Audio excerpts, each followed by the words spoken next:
시란 무엇인가? 시는 대변을 똥이라고 부르는 것이라고 일단 정의해 보기로 한다. 잘난 채, 고매한 채, 점잖은 채, 품위 있는 채 하는 이들은 절대로 큰 소리로 똥이라고 말을 쓰지 않는다. 그들은 목소리를 낮추어 대변이라고 말하거나 그 말마저 쓰지 않고 눈짓이나 손짓으로 그 말을 대신하기도 한다. 나아가서 침묵이 품위 유지에 보탬이 된다고 생각하고 아예 입을 다물어 버리기도 한다. 그러나 시는 언어의 아들이므로 침묵을 용납하지 않는다. 똥을 앞에 두고 침묵하는 이들과 똥을 기어이 대변으로 부르고자 하는 이들에게 똥은 똥이라는 것을 시는 시원하게 말하고자 한다. 어디 그냥 똥뿐이겠는가? 똥은 강똥, 고드름똥, 된똥, 물똥, 알똥, 진똥, 핏똥으로 구체화되기도 하고 쇠똥, 닭똥, 말똥, 개똥으로 확산되기도 한다. 거기에다가 똥물, 똥보, 똥줄, 똥구멍, 똥자루 등으로 말을 새끼치면서 우리를 즐겁게 한다. 그리하여 시는 삶의 진정성을 캐는 역할을 맡게 된다. 똥이 삶의 실체적 진실이라면 대변은 가식의 언어일 뿐이다. 대변을 똥이라고 말함으로써 시는 똥이라는 말에 녹아있는 부끄러움까지 독자에게 되돌려주고 그것을 되돌려줌으로써 자기 존재를 확인하게 한다. 그것은 우리가 한국어로 시를 쓰는 이유이기도 하다. 안도현 시인의 산문집 사람이라고 하는 책에서 뽑은 한 귀절입니다. 이제 똥이라고 하는 단어에 대해서 시를 쓰는 태도를 얘기한 것인데요. 여기서는 이제 안도현 시인이 시의 역할, 시라는 것이 어떠해야 하는가에 대한 얘기를 한 것 같은데 사실은 이거를 이제 단어로 바꿔보면 말이죠. 그런 생각이 납니다. 아주 오래전에 읽었던 책상은 책상이다. 그런 책이 있어요. 독일 작가 빅터 백셀인가? 그런 사람이 썼던 책인데 책상을 책상이라는 단어로 부르기 때문에 그 책상이라는 단어가 책상의 어떤 성격을 규정해 준다는 얘기죠. 근데 만약에 책상을 갖다가 컴퓨터라든가 의자라든가 이런 말로 바꾸어 부르면 그 책상이 가지고 있는 고유의 어떤 성질, 딱딱하고 거기서 뭔가 생산적인 일을 하고 서류를 보고 하는 이런 그 느낌들이 사라지고 다른 의미가 더 씌워진다. 그런 식의 이야기를 우화로 만든 책이었던 것 같아요. 언제 그 책에 대해서도 다시 한번 여러분들과 읽어볼 예정이긴 합니다만 그와 마찬가지로 똥이라고 하는 단어와 대변이라고 하는 단어는 굉장히 차이가 크죠. 우리들한테 주는 이미지가. 그러나 똥을 똥이라고 얘기할 수 있을 때 그 똥은 진정한 의미로 똥 자체가 가지고 있는 어떤 고유한 성질을 우리에게 전달을 해준다는 얘기입니다. 이제 이 산문집의 제목이 사람이에요. 그러니까 사람은 먹고 싸고 그 다음에 활동을 하고 이런 일들을 하는데 그런 활동을 하는 데서 모든 가식을 좀 이렇게 벗어던지고 사람으로서의 그 사람다운 향기를 나타내는 여러 가지 일화들을 이 안도현 씨가 이 사람이라고 하는 산문집에 써놨어요. 오늘 똥 얘기를 시작을 한 김에 안도현 씨가 그 똥에 대해서 쓴 수필을 한번 읽어보도록 하겠습니다.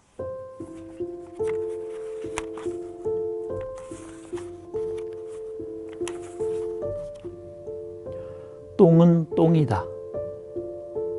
인도를 여행하다 보면 심심찮게 마주치는 풍경이 하나 있다. 살갗이 거무스름하고 눈이 큰 인도 사람들은 이른 아침마다 물통 하나씩을 달랑 들고 어디론가 걸어간다. 처음에 나는 그들이 한 끼 밥을 얻기 위해 슬프게 걸음을 옮기는 줄 알았다. 하지만 그게 아니었다. 그들은 똥을 누기 위해 그렇게들 걸어가고 있었던 것이다. 한적한 공터나 흙탕물이 흐르는 개울가를 찾아서 모두들 느긋하게 말이다. 물론 물통의 물은 뒤처리를 위한 것이었다. 실제로 기차를 타고 가다 보면 철로변에 저만치 쭈그려 앉아 태연히 뚱을 누는 사람을 종종 볼 수도 있다. 그런 인도 사람을 보며 손가락질 권리가 우리에게는 없다. 똥이란 모든 동물의 생리적 작용의 결과물이기 때문이다. 똥을 눈다는 것은 자연으로부터 입을 통해 섭취한 것을 몸에서 걸러낸 뒤 그 찌꺼기를 다시 자연으로 되돌려주는 행위다. 자연의 어머니인 대지는 절대로 똥을 밀어내거나 홀대하지 않는다. 대지는 똥을 고스란히 흡수하여 더욱 기름진 땅을 만든다. 대지는 똥뿐만 아니라 똥 냄새까지도 흡수한다. 그리고 그 땅에서 식물의 뿌리와 허리를 튼튼하게 키운다. 대지의 모성애는 그렇게 거리낌 없이 똥을 빨아들임으로써 발휘된다. 그런데 대지가 똥을 거부할 때도 있다. 바로 대지의 얼굴에 시멘트나 아스팔트 같은 개발 문명의 분이 발라졌을 때다. 그것은 대체로 급격한 도시화와 함께 진행된다. 똥을 받아들일 능력을 상실한 도시의 땅은 똥 냄새까지도 끌어안지 못한다. 인도의 도시 변두리 곳곳에 유난히 똥 냄새가 진동하는 것은 대지가 자기 정화 능력을 잃어버렸기 때문이다. 똥의 지위와 역할을 제대로 인정해주지 않으면 똥은 그 지독한 냄새로 사람들의 코를 마구 비틀고 찔러대는 것이다.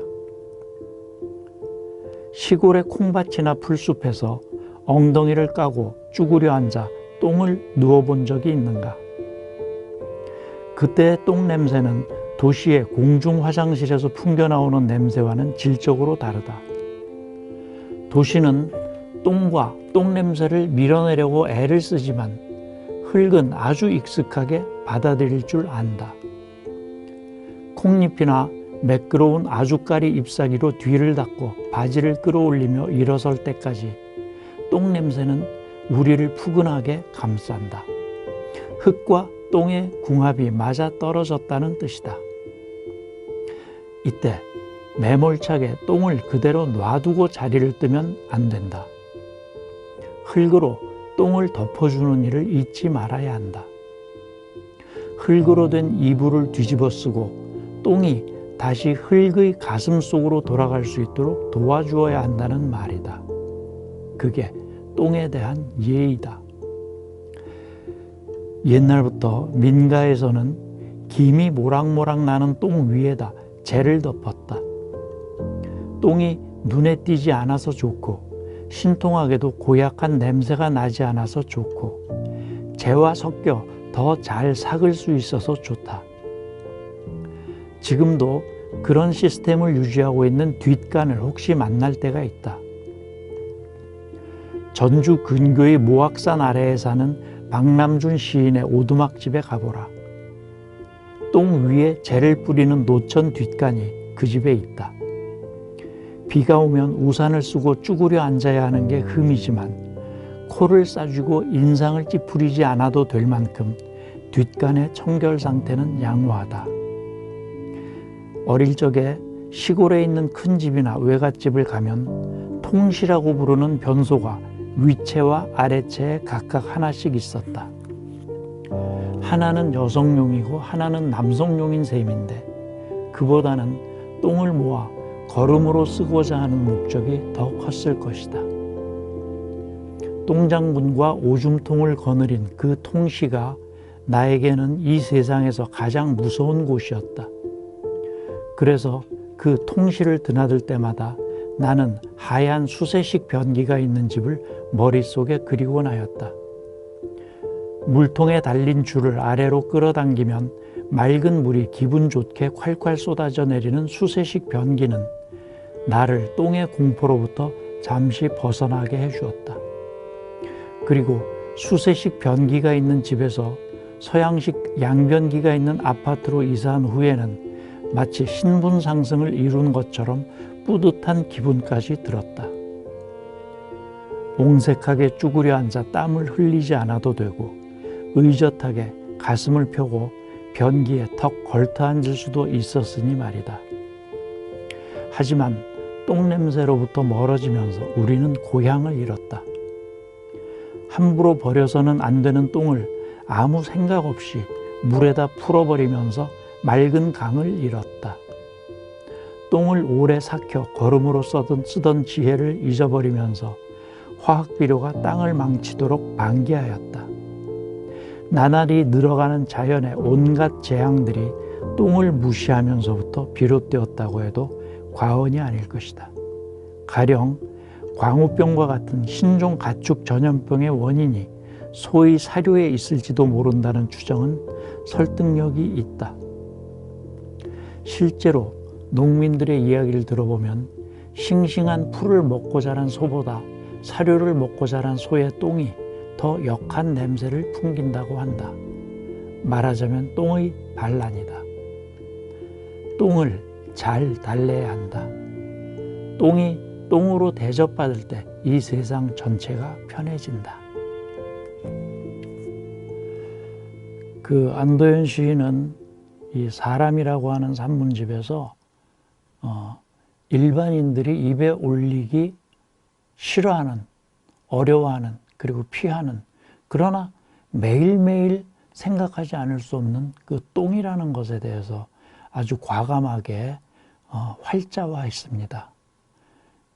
이걸 보면 안도현이라는 사람이 인간성 자체가 굉장히 용감하고 솔직하고 그런 사람이라는 것을 짐작할 수가 있죠. 그리고 지금 이 글에서 우리가 그토록 얘기하기 기피하는 그 더러움, 더럽다라는 생각을 가지고 있는 그 똥을 귀하게 여기는 그런 생각을 좀 가져야 되겠다라는 것을 얘기하고 있습니다. 그 일반적으로 독서라든가 책이라든가 하는 건 좀 고상한 그런 느낌을 주는데 오늘 고상한 느낌을 주는 책 읽기에서 고상하지 않은 단어, 똥이라는 단어를 주제로 해서 쓴 글을 읽어봤습니다. 여기서 하나만 더 읽어볼게요. 이번 거는 그렇게 생각하고 싶지 않은 그런 단어는 아닙니다. 제가 여기다가 읽을 만한 데를 메모지를 붙여왔었는데 요거를 일단 떠놓고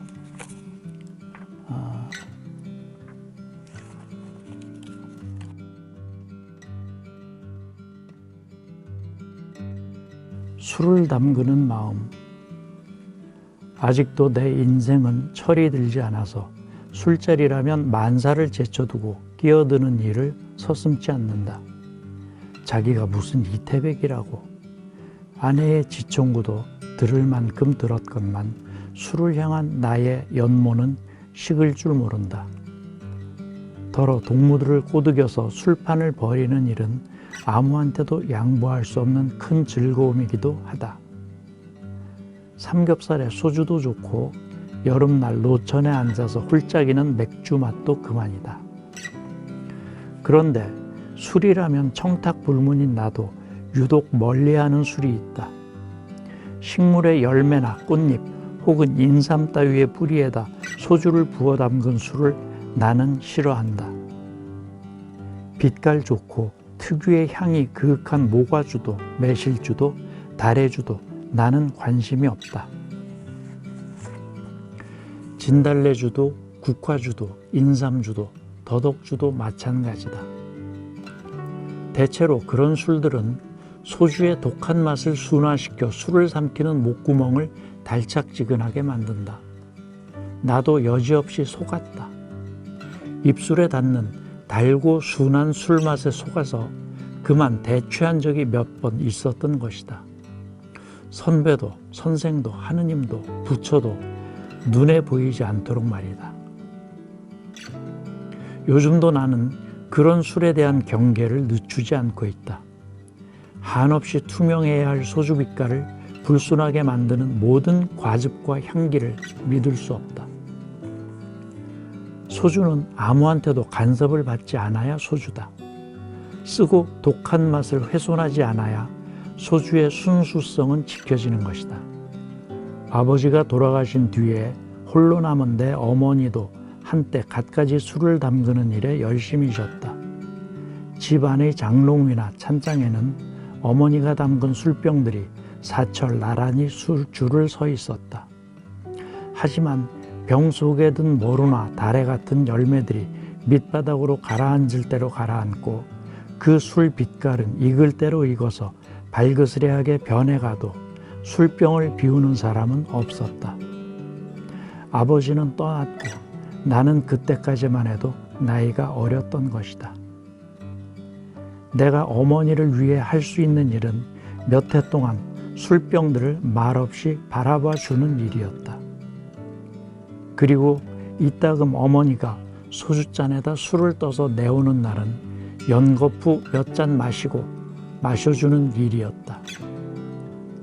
남의 집을 방문했을 때 둥글고 길쭉한 술병 속에 인삼이 한두 풀이 술에 몸을 담고 있는 걸 보면 가슴이 찡해질 때가 있다. 인삼에서 우러난 노란 빛깔이 왠지 잘 익은 시간의 빛깔처럼 여겨지기 때문이다. 아마도 바람 부는 인생의 들판을 훌쩍 건너온 중년 부인의 손길이 그 술병을 어루만졌으리라. 술을 담그는 마음은 틀림없이 술병 속에 말 못할 기다림 같은 것도 함께 담아두었으리라. 그 마음을 곰곰 떠올리다 보면 나는 인간이 감상적으로 늙어가도 좋겠다는 참으로 감상적인 생각도 하게 된다. 나이를 더 먹고 철이 좀 들면 아내에게 나도 어린 것처럼 보채게 될지 모른다. 올 봄에는 진달래 술 좀 담그지 그래? 어쩌고 저쩌고 하면서 말이다.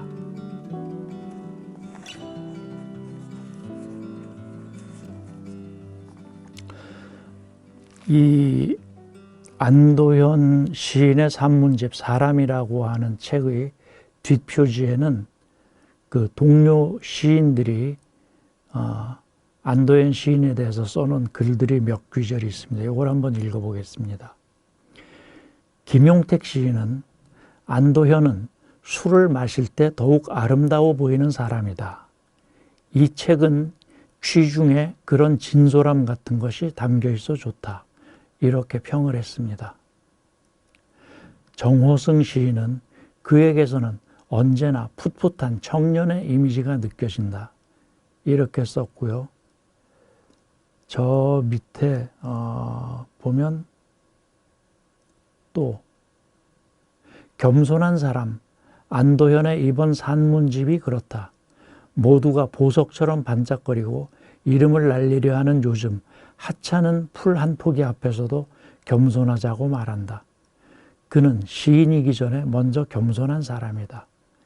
시인 이문재가 한 말입니다. 이런 그 동료 시인들의 평처럼 안도현은 그야말로 인간미가 풀풀 풍기는 사람입니다. 그리고 방금 읽었던 것처럼 가식 없고 그의 글은 늘 우리 사람의 본질이 무엇인가 솔직한 면을 보여주기 위해서 애를 쓰는 그런 사람입니다. 그의 책을 읽어보면 마음이 따뜻해집니다.